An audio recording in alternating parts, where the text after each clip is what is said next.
जाति कितनी बड़ी सच्चाई है इसे आप तब समझेंगे जब चंडीगढ़ में एक आईपीएस अपने को गोली मारे और यह कहे कि उसके साथ जातिवाद किया जा रहा था, भेदभाव किया जा रहा था। उस दौर में, जिस दौर में देश के चीफ जस्टिस ऑफ इंडिया के ऊपर जूता मारा जा रहा था और जूता मारने वाला कह रहा है परमात्मा ने उससे यह सब कराया, और भाजपा, आरएसएस और उसके समर्थक ट्रोलर जाति के नाम पर एक दलित का सीजीआई बनने के बाद नाराज होने पर बाबा साहब अंबेडकर संविधान और आरक्षण के खिलाफ कैंपेन चला दें। यह इस देश की सच्चाई है। चीफ जस्टिस ऑफ इंडिया के ऊपर जूता मारना इतनी बड़ी घटना है जिसे इस देश के एससी एसटी ओबीसी समझ रहे होंगे कि कहां है वो लोग जो कहते थे कि पढ़ लिख करके कोई बड़ी कुर्सी पर पहुंच जाए तो जातिवाद खत्म हो जाता है। एक आईपीएस वाई पूरन कुमार, तस्वीर देखिए, उन्होंने सुसाइड नोट में यह कबूल किया 30 से 35 आईपीएस अफसरों और सीनियर आईएएस अधिकारियों ने उन्हें प्रताड़ित किया। डीजीपी रैंक के अधिकारी के बारे में नोटिस भेजकर परेशान करने की बात लिखी। जातिवाद, पोस्टिंग में भेदभाव जैसे कई मुद्दों के चलते परेशानी की वजह बताई। 2025 के भारत की यह तस्वीर है आपके सामने, और यह तस्वीर यह बताती है कि एक दलित चीफ जस्टिस ऑफ इंडिया भी बन जाए तो भी वो अपनी जाति से ऊपर नहीं उठ पाता। एक दलित आईपीएस बन के आईजी तक भी पहुंच जाए तो उसके विभाग में भी जाति नहीं खत्म हुई। जाति देखकर उसे मंदिर में जाने से परेशान किया गया, उसकी पोस्टिंग तक प्रभावित हो रही थी, उसकी रैंक के मुताबिक किसी और जाति वाले को बेहतर पोस्टिंग और इस व्यक्ति को ऐसी पोस्टिंग जिसमें उसके साथ मानसिक रूप से प्रताड़ित किया जाए। फिर वो शिकायत करता है, बड़े बड़े अधिकारियों का नाम लेकर शिकायत करता और कोई सुनवाई नहीं होती, और डीजीपी तक बात पहुंचे उसे कोई मदद न मिले, पत्नी भी एक वरिष्ठ ब्यूरोक्रेट हो, और फिर एक दिन वो अपनी गोली से खुद को मार ले, 8 पन्ने का सुसाइड नोट लिखकर जाए।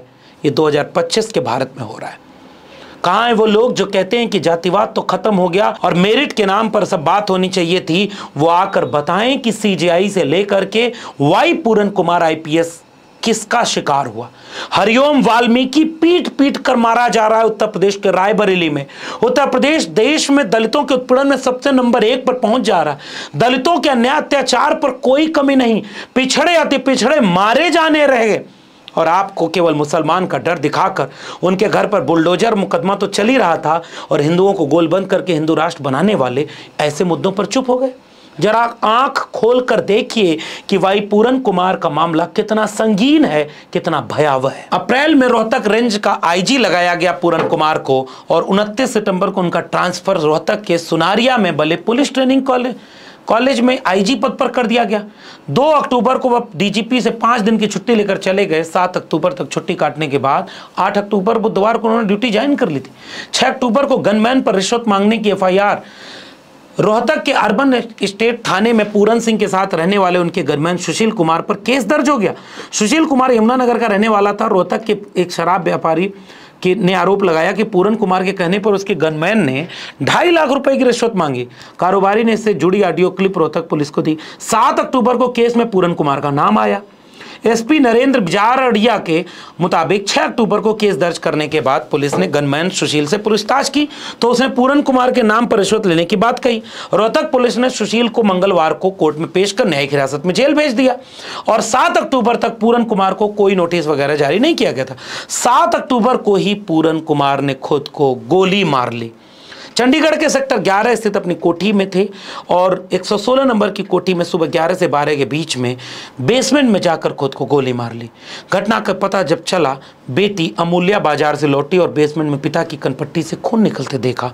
पूरन कुमार की पत्नी और वरिष्ठ आईएएस अफसर अमनीत पी कुमार मुख्यमंत्री, नायब सैनी और अधिकारियों के डेलीगेशन के साथ जापान दौरे पर थी। इतना मामला तेजी से बढ़ा, इसको समझने के लिए थोड़ा पीछे चलिए और देखिए कि एक व्यक्ति आईपीएस बन गया है, वो लेकिन दलित है, शेड्यूल कास्ट कम्युनिटी से आता है, उसकी जाति कैसे उसके ऊपर पूरे प्रतिभा के ऊपर, उसके मेरिट के ऊपर, उसके आईपीएस के ओहदे के ऊपर भारी पड़ गई। जरा गौर से देखिए। पूर्व डीजीपी पर उत्पीड़न के आरोप लगे। 2020 में वाई पूरन कुमार छुट्टी के दिन शाहजहांपुर थाने में बने मंदिर में पूजा करने गए थे और उस समय तत्कालीन डीजीपी मनोज यादव ने पूछा कि क्या थाने में मंदिर स्थापित करने से पहले सरकार की अनुमति ली गई है। इस पर व्यक्तिगत रंजिश, जातीय उत्पीड़न का भेदभाव का आरोप लगाते हुए पूरन कुमार ने अंबाला एसपी को शिकायत की।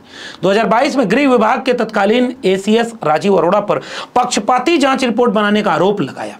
अगला मामला देखिए, एसीएस पर एफआईआर की मांग की। आईजी होमगार्ड रहते शिकायत की थी कि यह गैर कैडर पर पोस्ट है, लेकिन गृह विभाग के तत्कालीन एसीएस राजीव अरोड़ा पर एफआईआर की मांग तक कर दी। राष्ट्रीय अनुसूचित जाति आयोग को पत्र लिखा और पत्र लिखकर एससी अफसर को फील्ड पोस्टिंग में उचित प्रतिनिधित्व न देने का आरोप लगाया। वाई पूरन कुमार ने जातिवाद का आरोप लगाते हुए इतने संगीन बात कही कि उनको जातियां देख करके पोस्टिंग मिलती है, जातियां देख करके थाने मिलते हैं, जातियां देख करके कैडर के क्रेडिट के मुताबिक पोस्टिंग नहीं मिलती और यहां तक कि गाड़ी भी नहीं मिलती।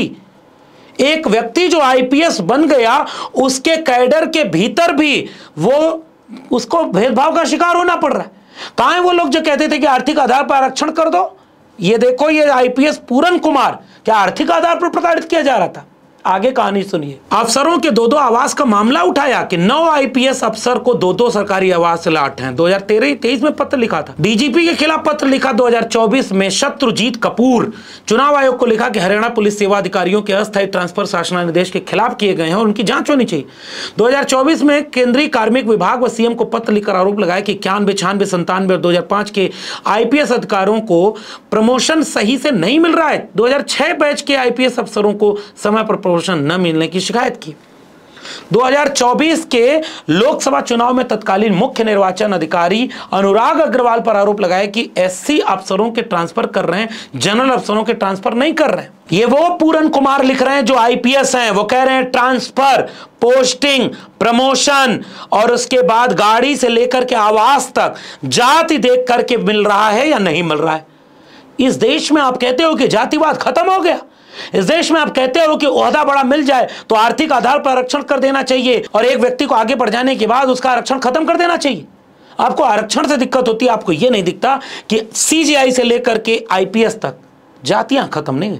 बाबा साहब अंबेडकर तो पढ़ कर लौटे थे, ओरिजिनल डिग्री लेकर लौटे थे, चपरासी फाइल फेंक कर देता था। चपरासी को अपनी जात पता थी।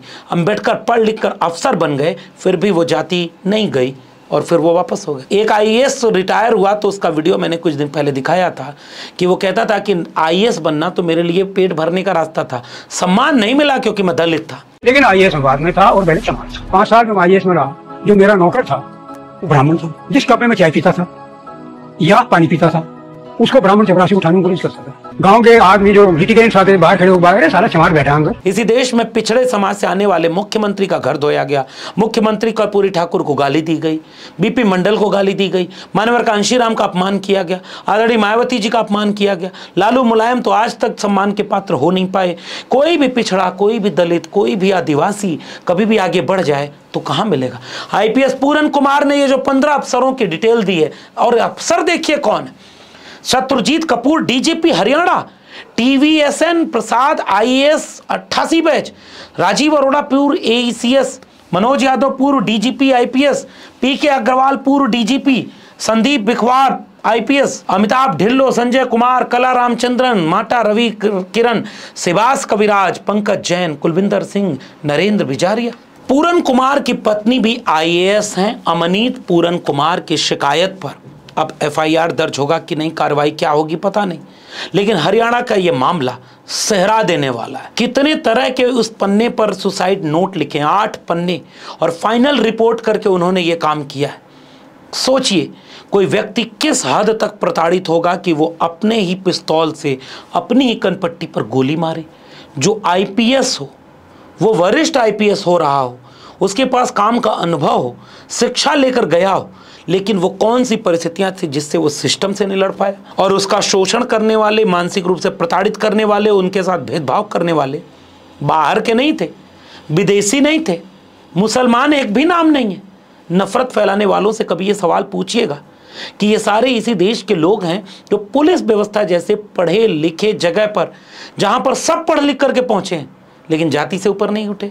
चुनाव के समय पोस्टिंग कितनी भेदभावकारी होती है, क्या ये सुसाइड नोट नहीं बताता?